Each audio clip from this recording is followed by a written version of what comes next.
Xbox was going to buy Nintendo. Wow. Or wanted to. Phil Spencer wanted to acquire Nintendo.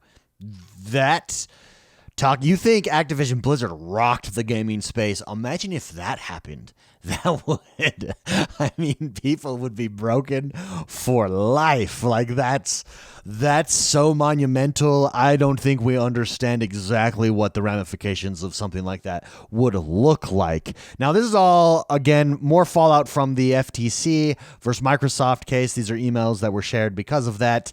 And Phil Spencer really wanted to buy Nintendo. And he has said, and I don't know that he's wrong in his analysis yet, that Nintendo has yet to see that their model depends on their hardware, their success, and that Xbox is headed the software route. And then he left a smiley face emoji in that email, basically indicating like, we're willing to wait. We're willing to wait. And that if anybody could buy Nintendo, it would be Microsoft. Just knowing and seeing these, are these embarrassing emails? No, I don't think so at all. I think it underscores, if I was Microsoft, I would flip this and say, yep, we're serious about gaming. We want to be the leader in gaming. That's why we're looking at this. We are moving and progressing in a way that I believe, that Xbox believes that they can lead in gaming for forever. And we want to set ourselves up to do that. That's how I would spin it.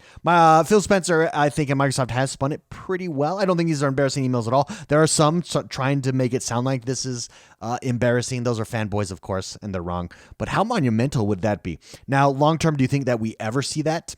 No, I don't know that we ever see that. Now that these are released, these eternal emails, I especially don't know that we ever see that. It's probably a little bit of an insult if you're on the Nintendo side that Xbox thought that they could come in and buy you and blah, blah, blah. Although maybe not. Maybe those relationships are developed there. I don't know. Regardless, I think it's interesting. Could you imagine what that does? All of a sudden you have a handheld. You have all of these IPs. They're now Xbox IP. But the Nintendo brand is too strong. So I don't know that you would ever change it to be Xbox. You'd maybe be like Nintendo by Xbox or something. I don't know. But yeah, the Nintendo brand is way too strong to replace it with Xbox. They would just merge them. Probably they'd have their own two separate entities, but you can play any game on both. Nintendo brands are Nintendo brands and Xbox brands are Xbox brands, but there's this cross-platform option there that didn't previously exist. And that's more likely, I think, maybe what would happen. I don't know.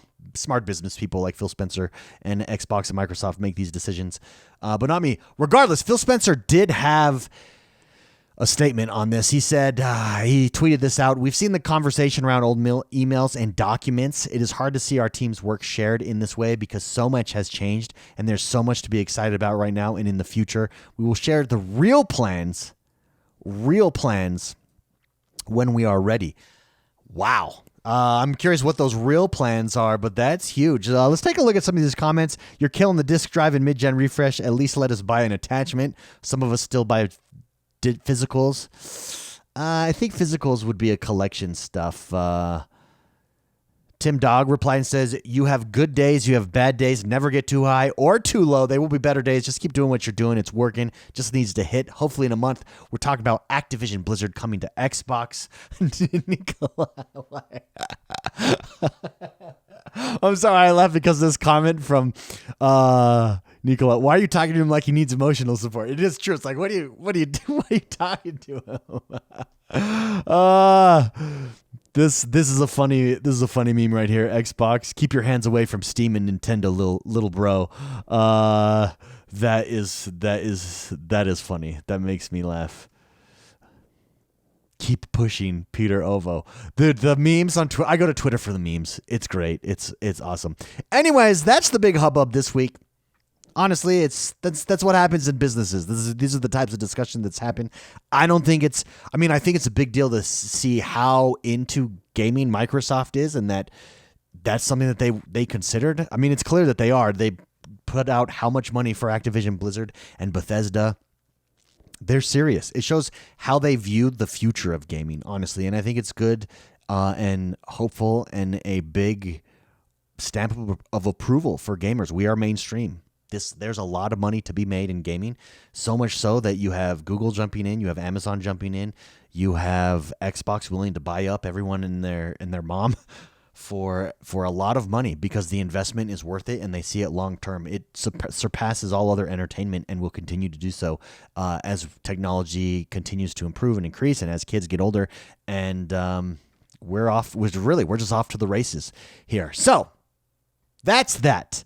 Let's get into some news about the Xbox Series S and X, and at least, again, from these FTC documents, we are learning that the Series S accounted for 75% of Microsoft's current gen sales. Now, this is as of 2022, so a large portion of that is going to be due to supply chain issues, as now that people don't want the Series X. Even if you wanted it, you couldn't get it. The Series S has been easier to get all along, not to mention the price point, not to mention Phil Spencer has said he fully expects, because of that price point, for them to sell more Series S's than X's throughout the entire generation, not just due to supply chain issues that happened during COVID and the like. I think this is only going to increase. I think the entry level console will always sell the most. The premium is for hardcore gamers, and we're going to have that separation. It's going to be people that want the premium experience.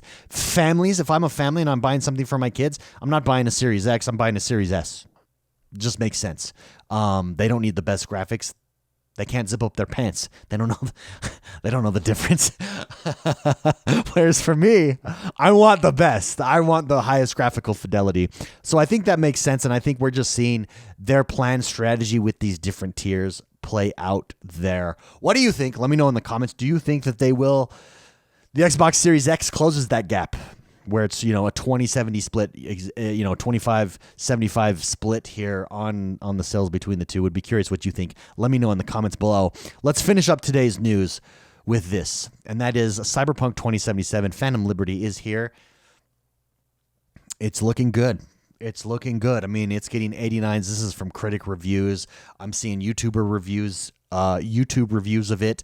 Everybody's saying it feels like an entirely different game, that it is what Cyberpunk was originally meant to be. And this is good. I think in the words of Wayne's World.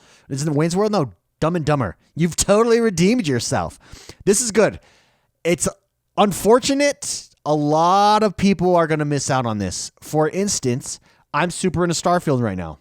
I don't know that I have time to go back and play Cyberpunk. A lot of people will. And so that's great. It's just unfortunate that we couldn't have gotten this upon release, that this couldn't have been the release of Cyberpunk. Regardless, I think them redeeming themselves makes me much. I said a few weeks ago, and I fully admit, maybe I'm wrong. I said a few weeks ago, maybe they're not the developer CD Projekt Red that we thought they were. Maybe they're a one-hit wonder with The Witcher 3 as far as being this top-tier game. Proved me wrong. Well done. Thank you, CD Projekt Red. I'm excited to see what they do with the next iteration of Witcher, which we know has just started. So looks like they are world class. They are world tier. They delivered here with Phantom Liberty. So that is good news. Have you tried it? I'd love to know what you guys think. If you've not tried it, do you see yourself going back here? Here's my problem. I have Starfield right now. I have limited time. So I have Starfield right now, and I'm trying to get through to the end of Starfield. Then I've got Forza coming up. Between those two games, that's me for the next few months, honestly. Especially with what we're seeing with Forza. I could not be more excited there. Ooh. But I'd love to know. What are you guys going back to this? Is it too late? Let me know in the comments below. That does us for today. We're going to leave it here. If you like this, if you like just going over daily Xbox news Monday through Friday, I'm your channel, X1 the Gamer. Hit the like button, subscribe to this channel, and we'll see you guys next time.